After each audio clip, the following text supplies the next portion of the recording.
За та бүхэнд баяр хүргэж амжилт хүсье. Тэгээд би нэг элчин сайдуудаа мэдээлэл хүргэх гэсэн юм аа. Тэгээд энэ ямар мэдээлэл вэ гэхээр Хэлэн чандах монголчуудын зөвлөл гэж байгууллага байгаа. Энэ байгууллагатай та бүхэн маань хамтарч ажиллаарай.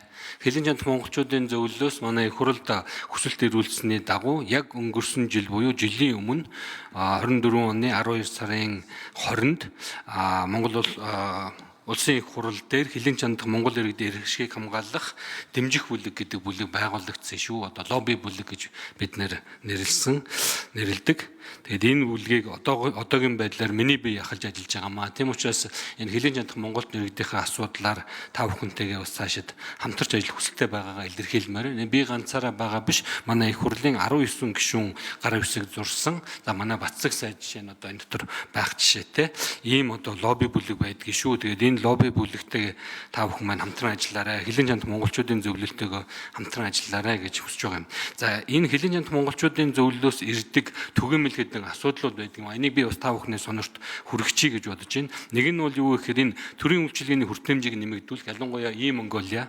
За түүнчлэн сонгуульд захимаар оролцох хүсэлт зүйл үед маш их ирж байгаа. Яг энэ хүсэлтийг эрэлт хэрэгцээг нь үндэслээд бид нэр их хурал дээр Монголигийн хүртээмжийг нэмэгдүүлэх, сонгуульд захимаар оролцох одоо боломж бололцоог судалж санал дүгнэлт гаргах ажлын хэсэг байгуулад ажиллаж байгаа. Миний бие бас яг энэ ажлын хэсгийг ахлаад ажиллаж байгаа. Санал дүгнэлт нь бараг бэлэн болцсон. Удахгүй танилцуулагдахаар байгаа гэдгийг хэлмээр байна. За дараагийн нэг асуудал бол энэ нийгмийн даатгал болоо цалин төрийн тухай асуудал байдаг. Энийг та бүхэн мэдж байгаа. Ер нь бол хоёр орны засгийн газрын гэрээ хэлцээрийн хүрээнд бол нэлээд их шийдэгддэг. Манай улс одоогоор 7-8 улстай бараг засгийн газрын хэлцээр хийцсэн байгаа бах. За энэ асуудлыг та бүхэн маань бас анхаарч ажиллаарай. За бас нэг одоо 3 дахь та бүхэндээ захих зүйл байна. Ялангуяа олон Монголтой улс орнуудад сая одоо дурд Солонгос байна, Чех байна, Австрали байна, Англи байна, Франц, Герман байна. Энд Монгол хүүхдүүдийнхээ хэл соёлын асуудлыг хариуцсан тийм сайн дурын одоо гэж хэлж болох энэ сургалтын төвүүд байдаг юм аа. Энэ одоо сургалтын төвүүдийг ажилуулж байгаа багш болоод иргэд маань дэмжлэг их хүсдэг шүү. Энийг одоо гадаад яамтайгаа хамтраад элчин сайдын яамдууд маань энэ хүмүүсээ дэмжиж ажиллаарай.